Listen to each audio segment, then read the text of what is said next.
Hola amigas y amigos de México Unido, bienvenidos a su espacio de información, Noti Ciudadano.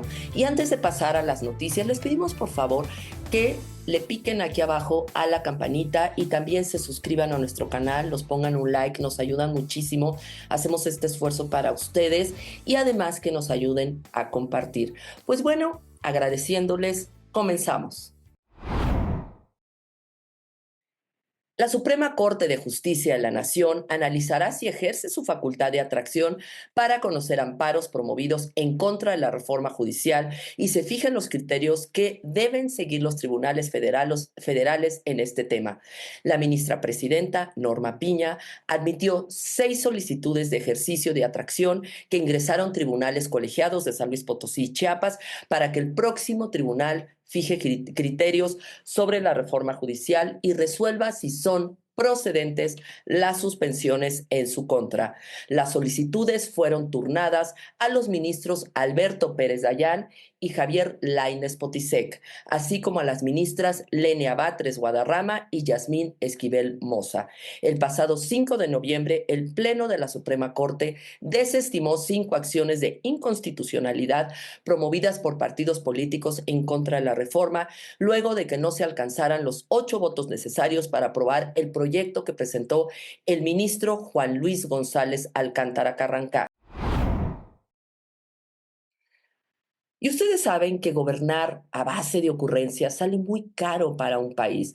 Nos salió carísimo el sexenio de López Obrador, pues esto va a continuar. Ustedes saben que una elección requiere mucho dinero y obviamente una elección que no se tiene en la mira para el presupuesto más. Y sobre todo que se requiere poner el número de casillas que se puso para la presidencial, pero además más boletas, porque ahora se van a elegir a cientos de candidatos al Poder Judicial. Y es por eso que el representante de Morena ante el Instituto Nacional Electoral, Sergio Gutiérrez Luna, planteó que el recorte al presupuesto solicitado por el Instituto para la elección de jueces, magistrados y ministros en 2025 podría pasar de 13 mil millones que están solicitando a 7,900 millones de pesos. Es decir, un recorte como lo hacen ellos, sin ninguna programación, sin ninguna planeación, nada más con la ocurrencia en las rodillas. Entrevistado a su llegada a la sesión del INE, planteó que buscará un diálogo con la presidenta del Instituto, Guadalupe Tadei, para que el recorte al presupuesto solicitado sea consensuado. Pues ellos pueden consensuar, pero se calcula que alrededor de 20 minutos va a estar una persona en estas mamparas eligiendo a la cantidad y cantidad de candidatos. Si ellos recortan el presupuesto, obviamente va a tener que haber más boletas en cada casilla porque se va a reducir las casillas, va a tener que haber alrededor de 2,000 boletas, eso digamos que se requieren 2,000 votantes en la casilla y se requiere alrededor de 48 horas funcionando esta casilla para que puedan votar todas las personas, las 2,000 personas que se asignarán a esa casilla. O sea, esto es absurdo. Pero bueno, como lo hace todo Morena, eso es lo que pretenden. Por otro lado, el pasado 4 de noviembre, el Consejo General del Instituto Nacional Electoral aprobó un presupuesto precautorio de 13,205 millones de pesos para llevar a cabo el próximo año la elección de jueces, magistrados y ministros. Al día siguiente, Claudia Sheinbaum llamó al INE a considerar el monto solicitado. ¿Ustedes se imaginan? Déjense el monto de 13 mil millones. ¿Qué se podría hacer con 7,900 millones de pesos? ¿Cuántas escuelas se podrían rehabilitar? ¿Cuántos hospitales? ¿Se podría el abasto de medicamentos, los niños con cáncer?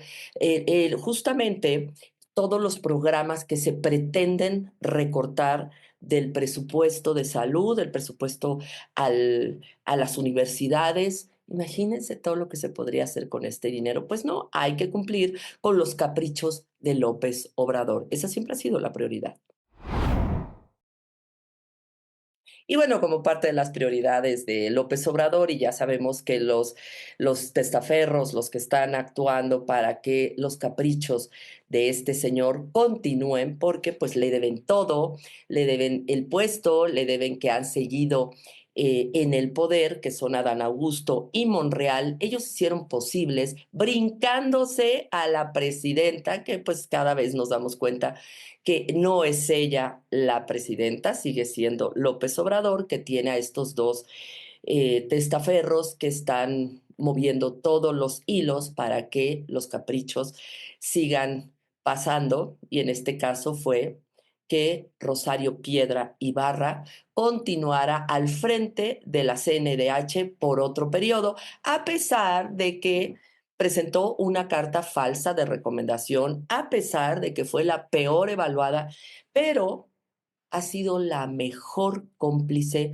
del régimen de Morena, porque ella, lejos de atender a las víctimas, ella servía no para dar recomendaciones al gobierno y a todos los abusos del régimen actual, sino para protegerlos. Pues bien, Rosario Piedra Ibarra rindió protesta como titular de la Comisión Nacional de Derechos Humanos la madrugada del miércoles pasado, como para iniciar su segundo mandato para el periodo 2024-2029. Tras anunciar la reelección de Piedra Ibarra, el presidente de la mesa directiva, Gerardo Fernández Noroña, le tomó protesta y posteriormente le entregó la constancia que la acredita como presidenta de la CNDH por los próximos 5 años. Por su parte, bueno, hubo muchos activistas que levantaron la voz, como Adrián Levarón, que consideró que la permanencia de Rosario Piedra como presidenta de la CNDH será una piedra en el camino para los activistas en favor de los derechos humanos y para las víctimas. Entrevistado en la Ciudad de México, al presentar una denuncia ante la Fiscalía General de la República para solicitar que los cárteles mexicanos sean considerados como grupos terroristas, que esos son, Adrián Levarón recordó que la CNDH de Rosario Piedra no quiso levantar una recomendación en contra de las autoridades por la falta de investigaciones en el asesinato de sus familiares en Bavispe, Sonora. Ustedes recordarán este caso tan doloroso donde grupos de criminales, estos cárteles, de manera cobarde asesinaron a niños y a mujeres. Pues bien, con Rosario Piedra no ha habido ningún cambio en las investigaciones. Cecilia Flores, madre buscadora de Sonora, aseguró que la reelección de Rosario Piedra al frente de la CNDH representa otros 5 años más de impunidad. Entrevistada en la Ciudad de México, la activista sonorense aseguró que Rosario Piedra no hizo mucho por los desaparecidos y no resolvió nada. Creo que si no pudo resolver mucho en el tiempo que estuvo, ¿cómo se atreve a postularse? Pregunta que nos hacemos las y los mexicanos. Pero aquí no es ella. Obviamente es la mejor ficha que le funciona al obradorato, pero sobre todo han demostrado que son capaces de cualquier acción con tal de cumplir el mandato de López Obrador para que él se mantenga impoluto y pareciera que sigue siendo incorruptible. Siempre ha sido así. Él da una imagen, pero tiene quien haga el trabajo sucio. Pues bien, estos hicieron todo lo posible en las diferentes cámaras para que Rosario Piedra finalmente quedara como la favorita elegida por López Obrador. Esto obviamente es una afrenta contra Claudia Sheinbaum, que veremos si pone un alto o si finalmente nos demuestra que sí es un maximato y que sí es la títere del tirano. Y aquí hay que hacer una reflexión. Es un hecho que López Obrador dio el manotazo sobre la mesa, porque quien sigue mandando justamente es este expresidente, porque siempre ha sido su candidata. Claudia Sheinbaum fue quien se opuso a la reelección de Piedra, de esta mujer, y propuso a su candidata, pero los testaferros, los cómplices, esos tentáculos que dejó para tener bien controlada a Sheinbaum, Monreal, Noroña y Adán Augusto, tres personas que realmente nos han demostrado que son capaces de las peores prácticas gangsteriles, personas totalmente corruptas y sin escrúpulos, le han servido como testaferros. Y es muy extraño que a Monreal se le ha dejado en total libertad para que se enriquezca y finalmente viene este decomiso. ¿No será un mensaje por parte de Claudia Sheinbaum de lo que pasó con la designación y la imposición sobre la candidata de Claudia Sheinbaum por parte de Monreal, Adán Augusto y Fernández Noroña, es muy curioso que esto esté pasando en este momento.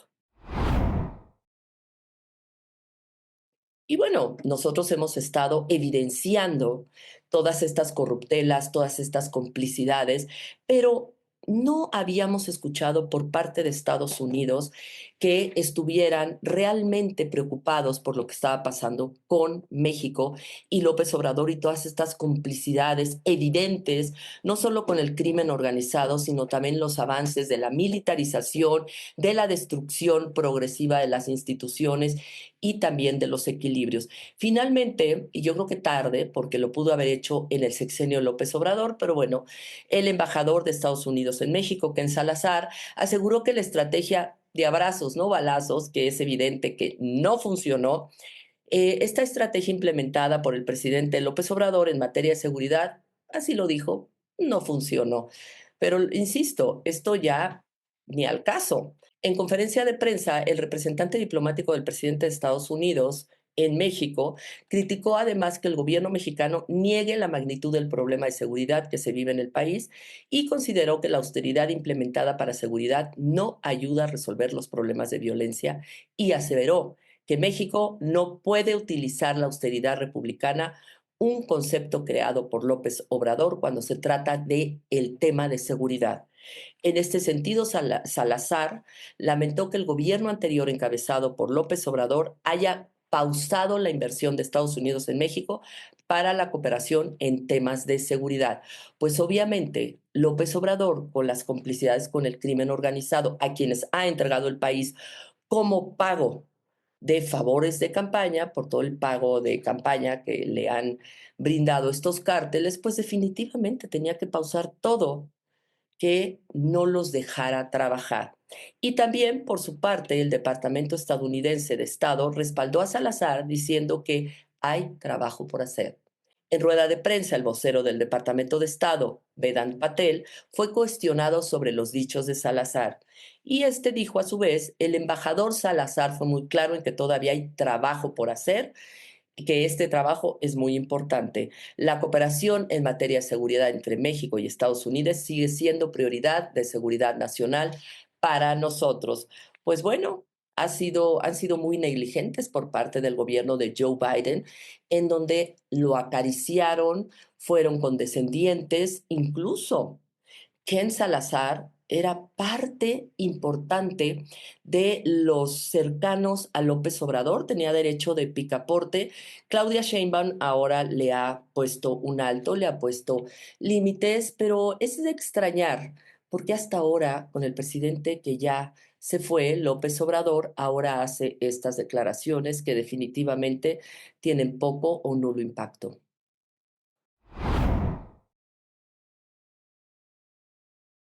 Bueno, pues hablando de estas complicidades que han perjudicado mucho a México en el tema económico, en el tema de seguridad, en varias áreas, uno más ahora, para seguir aumentando las dificultades que está teniendo México por las malas decisiones del gobierno obradorista. Pues bien, ahora Moody's Ratings modificó la perspectiva de la calificación de México para la inversión de estable a negativa.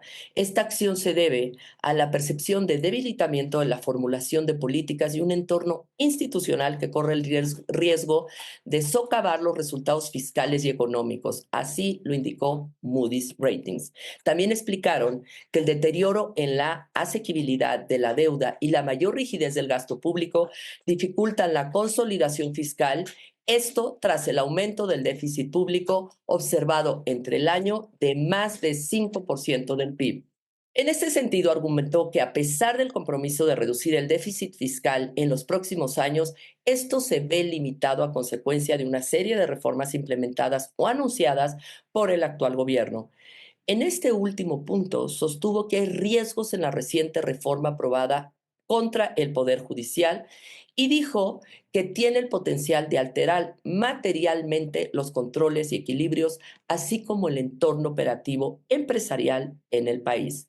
Por otro lado, Moody's Ratings también marcó como un riesgo adicional la revisión del TEMEC en 2026, en particular si las modificaciones a las reglas de origen, las especificaciones laborales y otras políticas comerciales de Estados Unidos hacia México cambiaran de manera que limiten de forma duradera las exportaciones del país.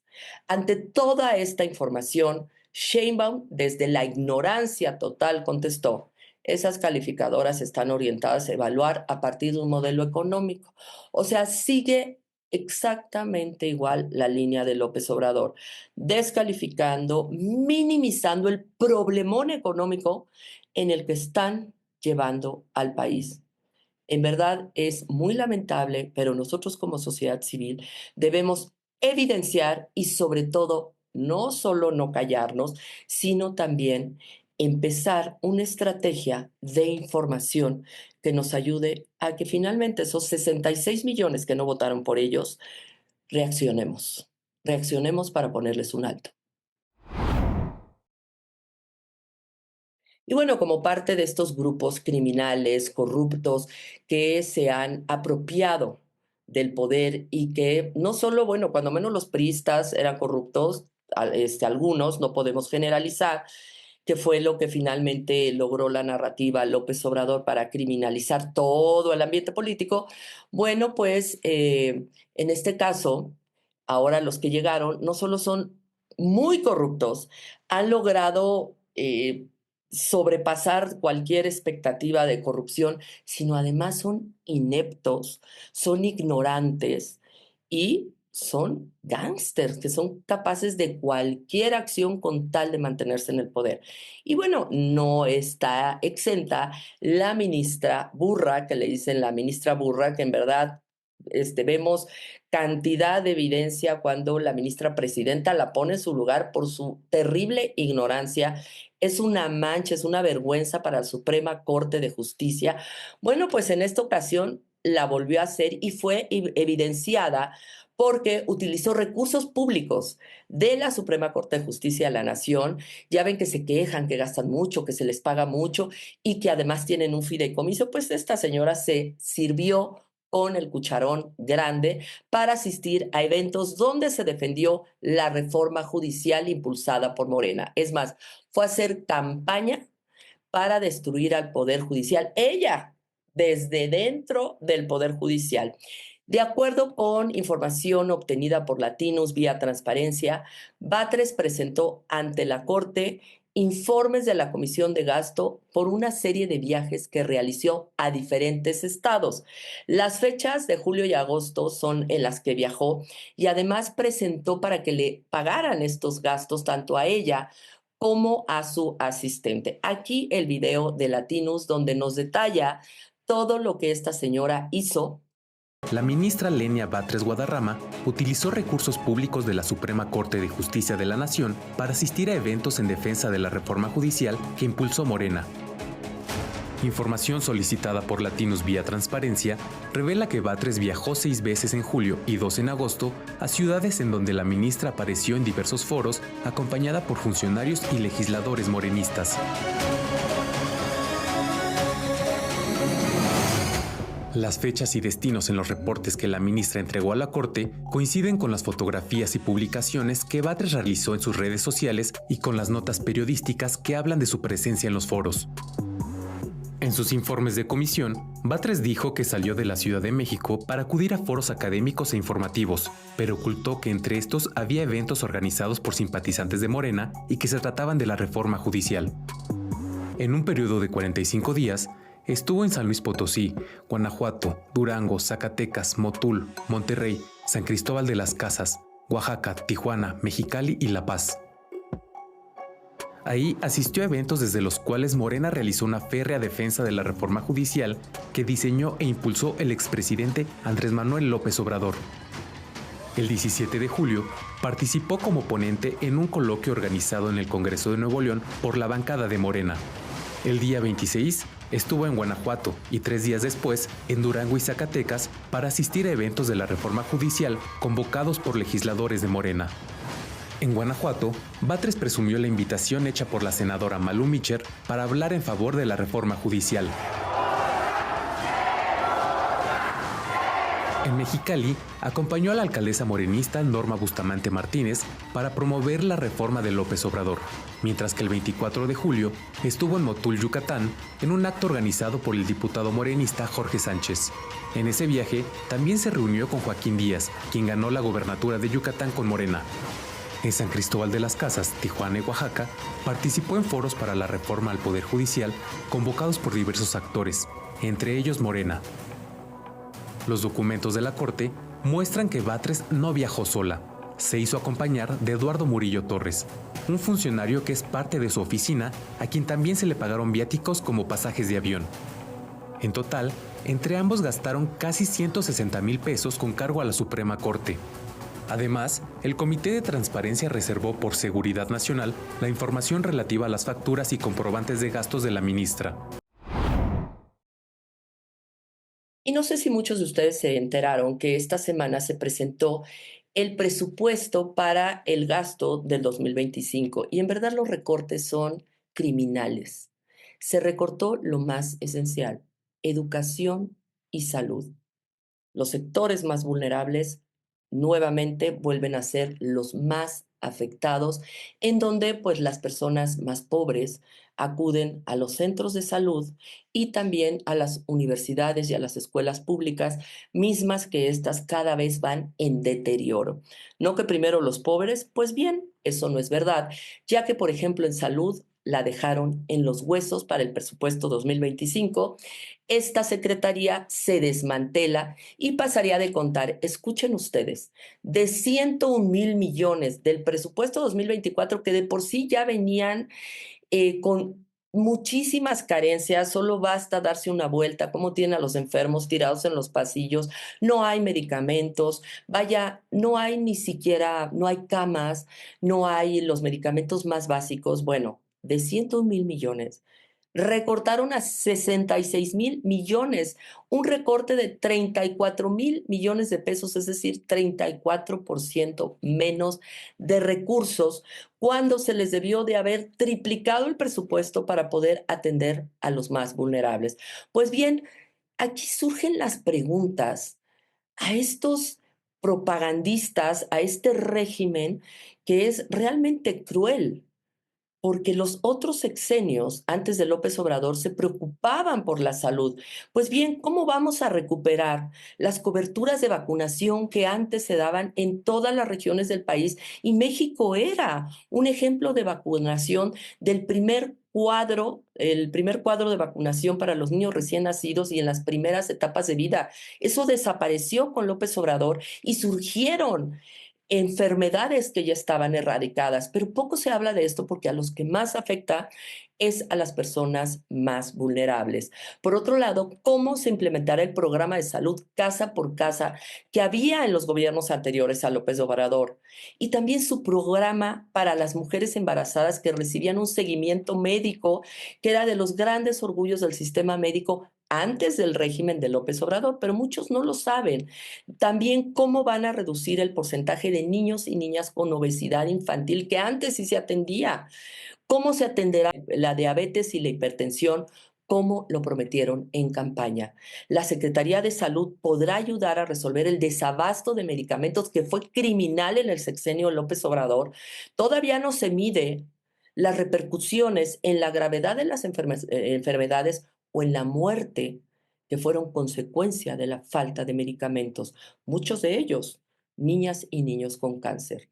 También, quitándole el recursos a la Secretaría de Salud, se podrá implementar el expediente médico electrónico universal que sí había.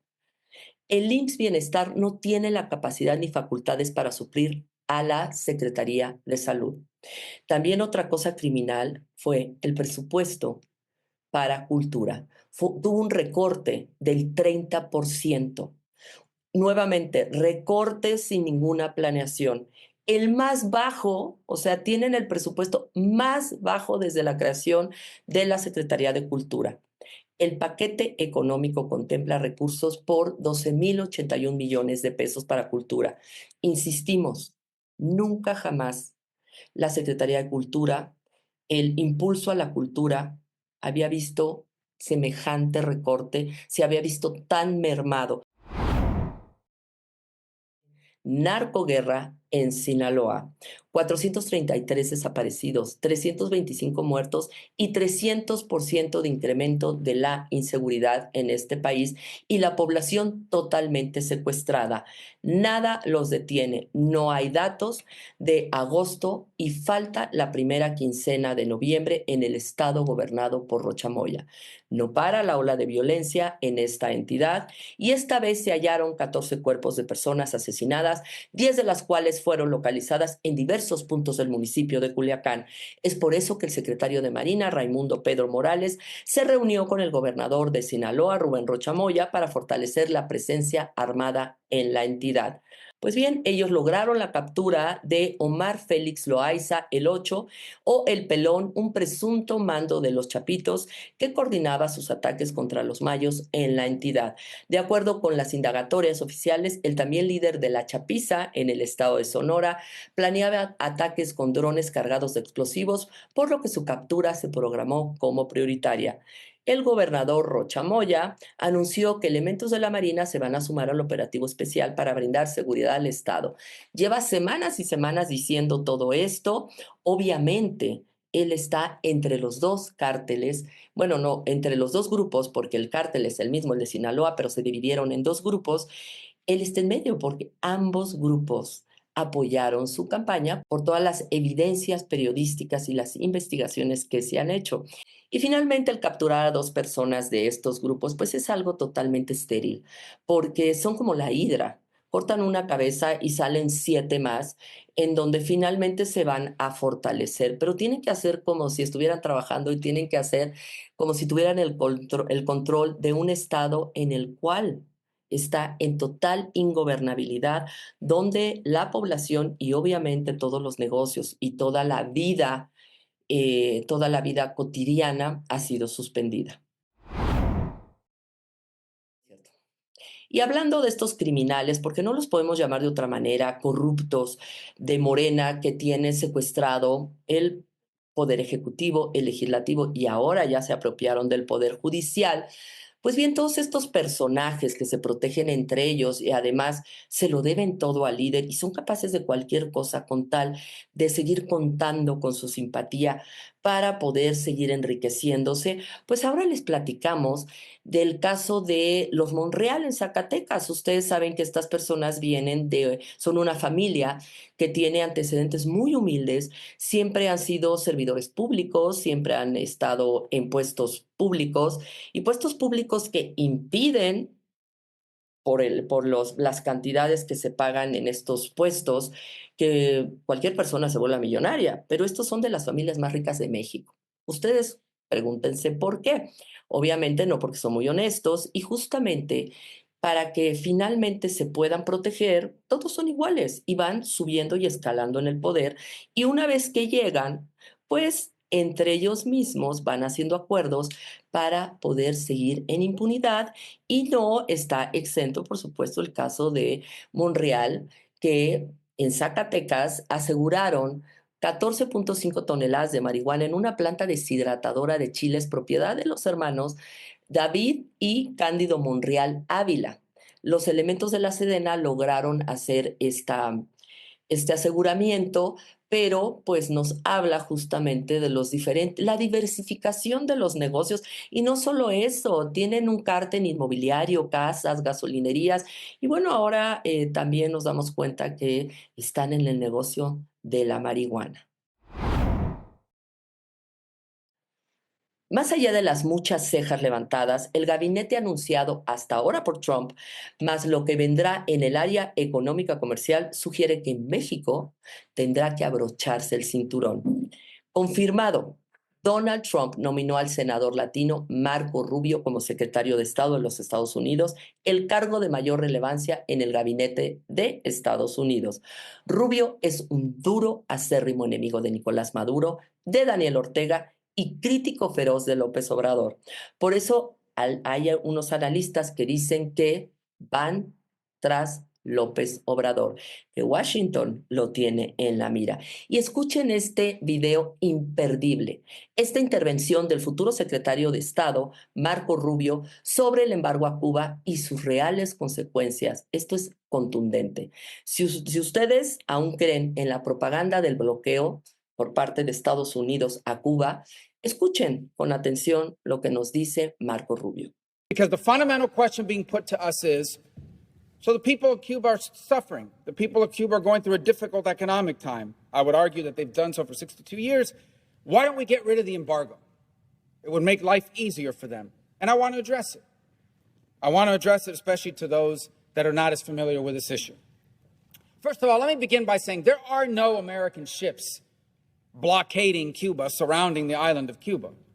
In fact, Cuba, frankly, does not have an embargo in the way people think. Cuba trades with the whole world. For example, Cuba every year exports $1.2 billion, which doesn't sound like a lot, but it's a lot for an island of 11 million people, okay? They export $461 million to China, $127 million to Spain, $65 million to the Netherlands, $64 million to Germany. This is not a country that's isolated. They trade with every country in the world. They export $5.3 billion a year. With Spain alone, they import, $1 billion from Spain. Another $790 million from China, $327 million from Italy, $285 million from Canada and from Russia. So they import over $5 billion. They export over $1.2 billion. Cuba is not isolated. They trade with every country. This regime trades with virtually every country on the planet. You know who else they trade with? The United States of America. Cuba trades with the United States of America. They import almost $280 million a year, almost as much as they do with Canada and Russia. And no one accuses Canada and Russia of having a blockade on Cuba. 66% of the chicken that's eaten in Cuba, which is the staple protein in Cuba, comes from the United States. Half their soybeans come from the United States.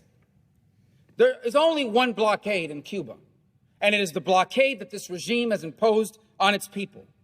Y con esto llegamos al final, no sin antes invitarlos esta semana. Ustedes saben que martes y jueves los consentimos para que seamos una sociedad informada. Ustedes saben que México Unido es una organización que lleva más de 7 años luchando por la democracia, el Estado de Derecho, las libertades, y es por eso que no solo nos mantenemos con la información, sino también llevamos a cabo acciones y también actividades con otras organizaciones y también con otros sectores. Y ahora viene la vinculación y articulación a nivel latinoamericana con toda la región, con los grupos que están luchando, así como nosotros en México, desde su país. Bueno, y como parte de esta información que nosotros estamos comprometidos desde hace más de 6 años, este martes a las 7:30 tenemos con ustedes un analista que seguramente ya conocen, a Fernández Vázquez Rigada, que él es maestro en Derecho, ha sido ganador de varios premios, entre ellos el premio Reed al mejor consultor en varios años, y él nos va a hablar de cómo evitar lo inevitable, obviamente hablando de México. Y por otro lado, el jueves a las 7:30 tenemos a Fausto Pretelín, él es profesor investigador del Departamento de Estudios Internacionales del ITAM y es editor y columnista de El Economista. Él nos va a hablar de México en el mundo en Fuera de Lugar. Aquí los esperamos en su canal de YouTube. Si reciben las invitaciones, también pueden entrar por Zoom para que tanto en Zoom como en Twitter, en Facebook Live y también en YouTube puedan ustedes hacer sus preguntas en vivo a nuestros ponentes y así poder hacer esta interacción en nuestro foro ciudadano. Muchísimas gracias y les deseamos que tengan una muy linda semana.